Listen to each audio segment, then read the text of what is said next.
देश की राजधानी दिल्ली से लेकर कश्मीर तक पाकिस्तान के मददगारों और देश के गद्दारों पर ताबड़तोड़ एक्शन लगातार जारी है। इस बीच दिल्ली से बड़ी खबर है, जहां भारतीय सुरक्षा एजेंसियों को बड़ी सफलता हाथ लगी है। सुरक्षा बलों ने दिल्ली में आईएसआई की बड़ी साजिश को नाकाम कर दिया है। ये बड़ी खबर है, जहां से 2 पाकिस्तानी जासूसों को गिरफ्तार किया गया है। जी हां, ये बड़ी खबर है कि पाकिस्तान के लिए जासूसी करने के आरोप में अंसारुल और अखलाक की गिरफ्तारी हुई है, जिनमें एक नेपाली मूल का पाकिस्तानी एजेंट है और दूसरा भारतीय नागरिक शामिल है। तो लगातार इनके खिलाफ ऑपरेशन चल रहा था, इनकी छानबीन की जा रही थी और उसके बाद अब इन दोनों पाकिस्तानी एजेंट को गिरफ्तार किया गया है।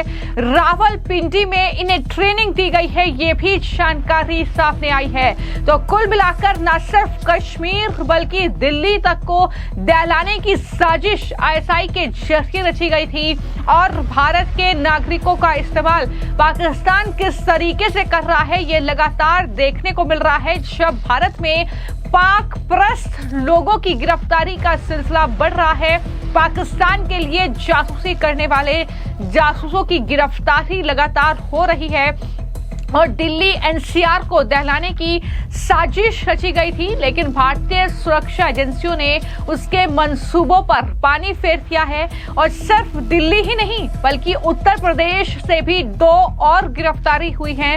पाकिस्तानी जासूसों को गिरफ्तार किया गया है। दिल्ली का रहने वाला हारून और वाराणसी के तैफुल को गिरफ्तार किया गया है, ये भी बड़ी जानकारी है। उत्तर प्रदेश एटीएस ने दोनों को गिरफ्तार किया है। यानी हमने देखा कि हरियाणा से लेकर पंजाब, उत्तर प्रदेश से लेकर राजधानी दिल्ली और कश्मीर तक इस तरीके से पाकिस्तान परस्त इन गद्दारों की फौज लगातार बढ़ती जा रही है, इनकी संख्या लगातार बढ़ रही है और पुलिस का, सुरक्षा एजेंसियों का लगातार ताबड़तोड़ एक्शन इन पर जारी है। गिरफ्तारी हो रही है जिसमें कई चौंकाने वाले खुलासे हो रहे हैं। सबसे बड़ा नाम ज्योति मल्होत्रा का है, उसके बाद कई ऐसे यूट्यूबर्स भी सामने आए हैं जिनका पाक कनेक्शन का खुलासा हुआ है और किस तरीके से पाकिस्तान के लोगों के संपर्क में वो थे, पाकिस्तान को भारत के खुफिया जानकारी पहुंचा रहे थे। ये तमाम खुलासे हो रहे हैं। तो कुल मिलाकर एक तरफ पाक परस्त इन लोगों पर एक्शन लगातार जारी है, तो वहीं पर लगातार हम ये तस्वीर भी देख रहे हैं कि ऑपरेशन सिंदूर, जिसकी सफलता का जश्न जो है पूरे देश भर में मनाया जा रहा है। और अब आप तस्वीरें देख रहे हैं श्रीनगर की, ये डल झील की तस्वीरें हैं जहां पर तिरंगा शिकारा रैली का आयोजन किया गया है। डल झील में शिकारा पर ये तिरंगा रैली कितनी खूबसूरत जो है घाटी की तस्वीर है, ये साफ तौर पर देखने को मिल रही है, जहां पर बीजेपी की प्रवक्ता और जम्मू कश्मीर वक्फ बोर्ड की अध्यक्ष, जहां पर डॉक्टर दृक्षा अंद्राफी ने दरअसल बयान दिया। ये रैली में वो शामिल हुई और कहा कि ऑपरेशन सिंदूर एक सफल ऑपरेशन रहा है। हमारे जवानों ने आतंकवादी शिविरों को नष्ट कर दिया और पाकिस्तान को यह दिखा दिया कि भारत पर हमला करना वैसा नहीं है जैसा वो पुराने दिनों में सोचते थे। क्या कुछ उनके जरिए कहा गया है, जरा सुनिए। हैं कि जो ऑपरेशन सिंदूर एक सक्सेसफुल ऑपरेशन रहा, हमारे आर्म फोर्सेस ने जो पाकिस्तान में जाकर पाकिस्तान के घर में वहां टेररिज्म के ठिकानों को तबाह बर्बाद कर दिया और दिखा दिया पाकिस्तान को कि यहाँ पे हिंदुस्तान में या जम्मू कश्मीर में टेररिस्ट अटैक करना आजकल वो बात नहीं है जो वो पुराने जमाने में सोच रहे थे। लेकिन उसके बाद उन्होंने जो सिविलियंस पे अटैक किया पुंछ, राजौरी और उड़ी सेक्टर में, तो उसका भी हिसाब हमारी सिक्योरिटी फोर्सेस ने बराबर कर दिया, जिस नेतृत्व में, प्रधानमंत्री जी के नेतृत्व में ये सक्सेसफुल रहा। और जो अटैक उन्होंने पहलगाम में किया था, पाकिस्तान ने टेररिस्ट अटैक, जहां पे 26 लोग हमारे शहीद हो गए थे, उनके आत्माओं को अब शांति मिलेगी क्योंकि प्रधानमंत्री जी ने जो कहा था वो पूरा कर दिया। ये आप जानते हैं कि अभी जीरो गार्ड से शुरू होकर पूरे डल में ये शिकारा रैली है।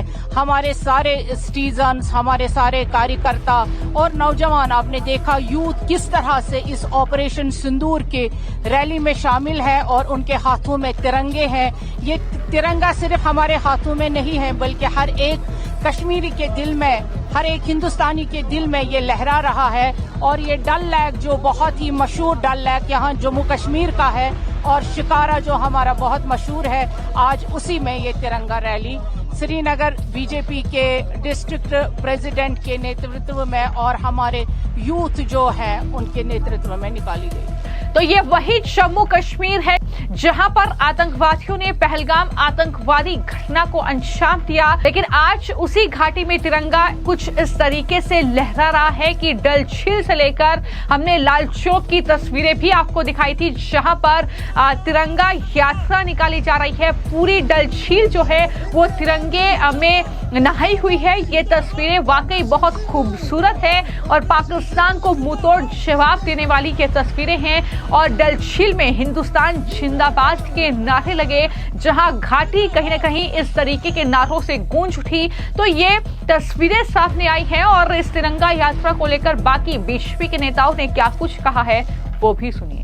देखिए, आज हम शिकारा रैली डल के बीचों बीच कर रहे हैं। हमने पूरे इंडिया को यूनाइट किया है तिरंगा रैली से, और ये तिरंगा रैली जो है ये दर्शाती है कि हमारा सपोर्ट और हमारा फेथ हमारे ऑनरेबल प्राइम मिनिस्टर पे, हमारे होम मिनिस्टर पे और हमारी इंडियन फोर्सेस पे। जो इंडियन फोर्सेस की सुप्रीमेसी रही है ऑपरेशन सिंदूर में, इंडियन फोर्सेस ने एक प्रिसाइज मॉड्यूल के तहत जितने भी डेजिग्नेटेड टेरर कैंप्स है, जहां से टेरर एक्सपोर्ट होता है पूरी दुनिया को, जहां से वायलेंस एक्सपोर्ट होता है पूरी दुनिया को, जहां से साइकोफैंस और सुसाइड बॉम्बर्स होते हैं एक्सपोर्ट पूरी दुनिया को, उनको न्यूट्रलाइज किया और उनको डिस्ट्रॉय किया। हमने देखा कि इंडिया बीइंग अ रिटेलिएटर, जब पाकिस्तान एक एक्ट ऑफ वॉर करता है, एक मैसेकर करता है, हमारे निहत्तों को मारता है, पाकिस्तान उनको शहीद करता है, उसके बाद इंडिया एक रिटेलिएट करता है और जितने भी डेजिग्नेटेड कैंप्स हैं उनको डिस्ट्रॉय करता है। और जब पाकिस्तान वापस स्ट्राइक करता है, वो एलओसीज पे स्ट्राइक करता है, हमारे निहत्तों पर, उनके मकानों पर, उनकी जानों पर।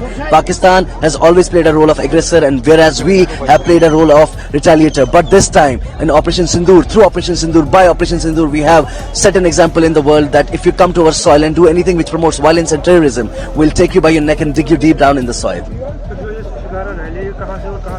देखिए, ये अभी जडीबल कॉन्स्टिट्यूंसी डल का जो ये खानियार कॉन्स्टिट्यूंसी आती है और ये आगे तक जडीबल कॉन्स्टिट्यूंसी जाएगी, तो इसमें हम 2 कॉन्स्टिट्यूंसीज श्रीनगर की कवर करेंगे।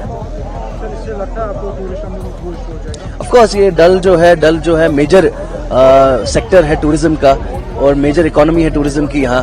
तो I think people all over the world should see it and people all over world will have an their eyes on Dal and where the tourism is going, and this way all the sectors, all the people who are associated with Shikara, with houseboat, they will consolidate their support to the India, to the whole India, and the people who have lost their lives, who have been massacred, who have been martyred in Pahalgam attack. Thank you. तो एक तरफ आपने ये तस्वीरें देखी, तिरंगा यात्रा की तस्वीरें, जो कि कश्मीर घाटी में तिरंगा यात्रा निकाली जा रही है। बीजेपी के नेतृत्व में ये तिरंगा यात्रा निकाली जा रही है, जिसमें वहां बीजेपी के कार्यकर्ता बढ़ चढ़कर हिस्सा ले रहे हैं, ऑपरेशन सिंदूर की सफलता का जश्न मना रहे हैं। और दूसरी तरफ तस्वीरें हैं जहां पर पाकिस्तान के लिए हमदर्दी रखने वाले, पाकिस्तान के मददगारों पर ताबड़तोड़ एक्शन देश भर में हो रहा है। और जो जानकारी हमने आपको दिल्ली की दी, दरअसल जानकारी ये है कि पिछले 3 महीने से ये गुप्त ऑपरेशन एक तरीके से चल रहा था। जनवरी से मार्च 2025 तक सुरक्षा एजेंसियों ने खुफिया ऑपरेशन चलाया। 15 फरवरी को सेंट्रल दिल्ली से नेपाली मूल के पाकिस्तानी जासूस अंसारुल मियां अंसारी को गिरफ्तार किया गया। खबर यह है कि वो पाकिस्तान भागने की फिराक में था और इस तरीके से जानकारी सामने आई है कि अंसारुल जो है उसने पाकिस्तान में ही ट्रेनिंग ली थी, सेना की जानकारी वो जुटा रहा था, पाकिस्तान की खुफिया एजेंसी आईएसआई के संपर्क में आया। जून 2024 में रावलपिंडी जाकर ट्रेनिंग उसने ली। उसका मिशन भारतीय सेना से जुड़ी खुफिया जानकारी जुटाना था। यह भी जानकारी एजेंसियों के जरिए दी गई है। तो दूसरा जो जासूस है उसकी गिरफ्तारी रांची से हुई है, अखलाक आजम, जो कि झारखंड के रांची का रहने वाला है और दोनों ही पाकिस्तान के मददगार हैं। दोनों लगातार पाकिस्तान के हैंडलर के संपर्क में थे। तमाम जानकारी जो है सेना की वो पहुंचा रहे थे पाकिस्तान तक। सेना से जुड़े कई अहम दस्तावेज भी इनके पास से बरामद किए गए हैं। तो कुल मिलाकर कहीं न कहीं एक तरफ भारत की सेना पाकिस्तान से पहलगाम का हमला लेने में व्यस्त और इस तरीके से ऑपरेशन सिंदूर को अंजाम दिया, लेकिन यहां पर बैठे कुछ लोग जो गद्दारी कर रहे थे देश के साथ, उनकी अब धरपकड़ तेज हो गई है और ये सिलसिला लगातार बढ़ता जा रहा है। फिलहाल आपकी इस पूरे मामले को लेकर क्या राय है, हमें कमेंट बॉक्स में जरूर लिखें। धन्यवाद।